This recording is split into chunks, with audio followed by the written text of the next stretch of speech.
There is mayhem in the markets. Look at this, the FTSE. Look at it crashing. What percentage is that now? Well, I mean, let's put it this way. It's down quite a bit. It is. Okay, there you go. It is down quite a bit. You heard it from Dennis. Yeah. It is down quite a bit. Currently around 35%. 35% down. Imagine that. An actual index. Obviously, this is what it is, right? The top 100 companies. It's an index of what's happening in the UK. Let's go to the other markets. So, for example, either the Nasdaq or the S&P 500. Let's go over the pond and see what's happening there. And one thing that is quite interesting is that even though it fell more than this during the financial crisis last time...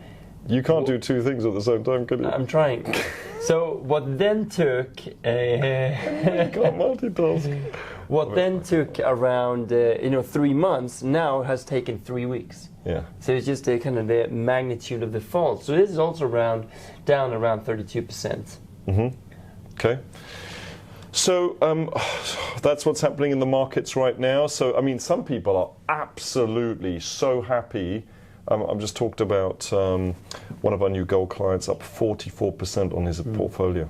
Because of the shorting. Do you know? No, not because of the shorting. I was like, how the hell did he manage that, And I thought it was the shorting as well.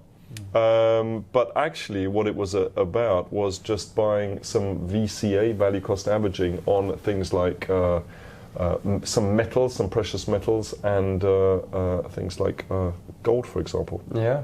So I was really, some of our clients, as Dennis says, very, very happy because they had short positions, because we like to hedge. So we always have short positions and long positions as well. And with a stop loss, what that means is you only lose a small amount on your long positions, but you make massively on your short positions.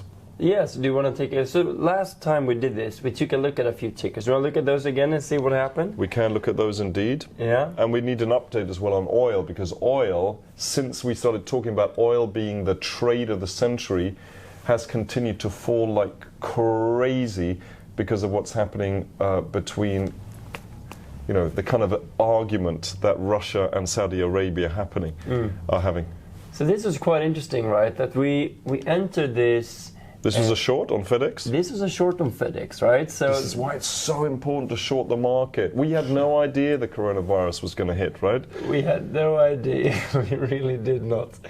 So we entered this up here, right? Which was interesting. We had a really good risk-reward ratio. Where's up here? Up here? What are you talking about? I'm working on it. Okay. Let's see. So I'm just to outline what we're looking at, right? So we are looking for patterns, right? We have our 3 bounces. It's a nice downward trending channel. Boom, boom, boom, boom, yeah. So we entered up here, right? And then this was the start, right? And we thought, well, if it goes down here, we have a good risk-reward ratio. But then it just carried on. Now, were you in this trade? I was in this trade, yes. Okay, but when did you get out? Because it always looks nice afterwards. Oh, look, this. But did you really get all of that? Because no, I think, I didn't. Yeah, exactly. No, I got out on this candle right here. This. All right, still not bad. Okay. So you started seeing it going back up, and you thought. I did, right. And the big learning for everyone, I guess, is to let your profits run as long as possible. Don't move it too quickly. Your profits run as long as you possibly can. Very simple, not always easy, because of the emotions, right? And there's a lot of emotions happening right now in the market for sure. Let's have a look at a couple more. Yeah, so this was another one. We actually had a workshop, right? Seriously? Twat? We actually had a workshop. He's lost it now. Lost it now. So this was one we looked at the workshop. We had, I think 2 weekends ago, nice right? One. So we had a nice channel, a good. No, you would have been knocked out there, no? What do you mean? Well, I don't know. It depends. This green candle right here. Okay, but if this was the one we looked at. Okay, so it wasn't this one here? No, it wasn't this one here. Okay. Why not? So even though it would have been, it would have been close, but we do have a stop loss a bit above. But it actually was on this candle. This was the beginning when we actually had the workshop. Okay. So we entered with the clients and over here, right? So then now it's dropped down to a level of support. Now, would you buy now? Well, I mean, no, I wouldn't, because the sentiment in the market is really, but... So we're just kind of waiting for things to quieten down a little bit, unless you're already in a trade. For example, in oil, might as well look at oil now. We will, but one thing I would say, Marcus, is that even though we would go long on this, because it looks like it's reversing, even though I know that the market will fall today. Only with a stop loss, right? Yes, we have a stop loss, exactly. So let's have a look at our trade of the century, which we're losing money on. But remember why we're doing this. This is not trading now. There's no stop loss here. This is actually investing using our VCA strategy. And we've had to go in several times here, at least 4 times already. So this here is US oil. Yeah. Perfect, perfect, perfect. So as it started coming down, we started feathering in, as they call it in the industry, feathering it in, and each time lowering our buy price as a result, or our average price, if you like. But it's just carried on coming down, carried on coming down, carried on down. But we know something about oil, and that is, and I'm doing this now. It cannot go to zero. Can't go to zero, okay. Also, when you look at oil prices in general, they tend to stay around the $30 per barrel mark. And if it goes much below that, it just isn't worth it for producers to actually produce it anymore. And then they stop producing it. Okay? And then what you have is you have less supply. And then prices tend to go up. So that's just what happens. Now, it might be that there's an overshoot, but it should go back up. Yeah. Shoulda, coulda. We got you should all over yourself. But yeah, it is what it is, you know.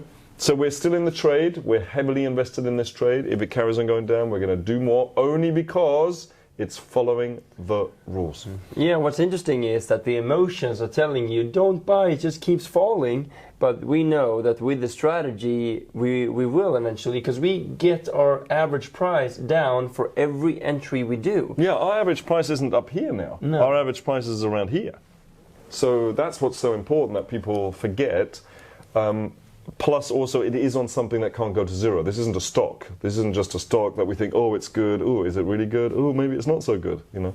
But let's have a look at some others since we're here. Come on, this is the coronavirus special. Let's see what's happening here. Coronavirus. A coronavirus special. Is there actually a stock called Corona? Like, well, there is Corona. Oh, by the way, 36%. There was a poll. 36% of Americans said they would not drink Corona beer. There's no link, people. No link. Drink the beer. Yeah. So here's another one we were in. Now, this is Parsley Energy. Yes. So I actually exited the trade on this section here because the market started to kind of turn a bit. So we kind of lowered our stop loss. Oh, were you long or short? We were short. So we have the 3 bounces here. Yep. So we entered over here. Okie dokie. So it started to come down. We were up nicely. I think I was up around almost a 3-1 at some point here. And the biggest learning as well is that let your profits run. Don't move your stop loss too early. So you're telling them that? Yeah, I'm telling them that. Yeah, not in We're just reminding ourselves. Yeah. Learn from your mistakes. Because now for the past 2 years, you know, it's doing this and then it goes up again. But now, of course, everything, because it changes, right?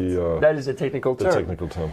So that is a big learning. And one thing is, we're now looking at a lot of companies, so who will be affected from the corona situation. So for example, restaurants will. So we're looking to kind of short these companies that might not be doing very well over the next couple of weeks. So in the short term, we're looking to do that. But to be honest, it is a little bit too late, don't you think, to start shorting? Yes. I think a week ago, even a few days ago, but I think now there's a lot already in the price. Obviously, we don't know what the economic repercussions are going to be in the medium to, although we can guess. But I think to now start shorting, I mean, not me personally. No, we're waiting for a pullback, and then hopefully we can get into the second one. Yeah, for a pullback, and then you see a setup according to your rules. Of course, with a stop loss, absolutely. Yeah. Good. So that was a quick look. There's a lot of emotion in the market right now, which is why on another video that I've just done that we're going to be releasing is the kind of the 10 top tips on what traders who want to be successful need to be doing right now. So watch out for that video.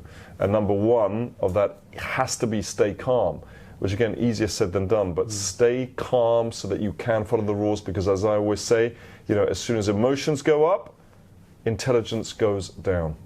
Okay, so I hope you enjoyed this week's Charts of the Week with Dennis and myself, and we look forward to seeing you next week.